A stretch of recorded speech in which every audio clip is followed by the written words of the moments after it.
오늘 우리 함께 경건의 말씀을 나누도록 하겠습니다. 오늘 말씀은 욥기 30장 16절로 31절까지 있는 말씀이 되겠습니다. 욥은 말할 수 없는 고통으로 하나님께 부르짖습니다. 그럼에도 불구하고 자기가 얼마나 비참한 상태에 놓여 있는지 그 이해할 수 없는 고통과 환난 때문에 괴로워하고 있습니다. 우리가 착각하는 것이 있는데 그것은 바로 혹시 그리스도인이면서 하나님을 믿고 따르는 하나님의 자녀된 사람임에도 불구하고 환난과 고통과 역경을 당할 때면은 마치 우리는 죗값으로 그것을 받는다는 그러한 성향이 있습니다. 그건 말씀에 비춰볼 때 잘못된 것입니다.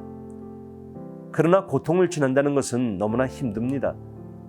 근데 성경을 살펴보면 하나님께서 사용하시는 사람들, 하나님의 합당한 그릇으로 쓰임받는 사람들은 고통을 받았습니다. 오늘도 이 욥은 말할 수 없는 고통으로 외칩니다.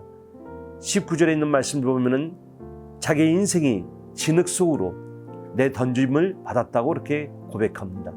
20절에는 아무리 부르짖어도 하나님께서 대답하지 않는다고 합니다. 그리고 21절에 보면 마침내 하나님께서 자기를 치신다고, 하나님의 그 능력으로 자기의 인생을 파괴한다고 그렇게 고백합니다.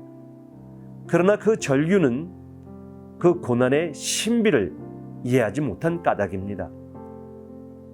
요한복음 9장에 있는 말씀을 보면은 예수님과 제자들이 지나가다가 태어날 때부터 속용된 사람을 봅니다.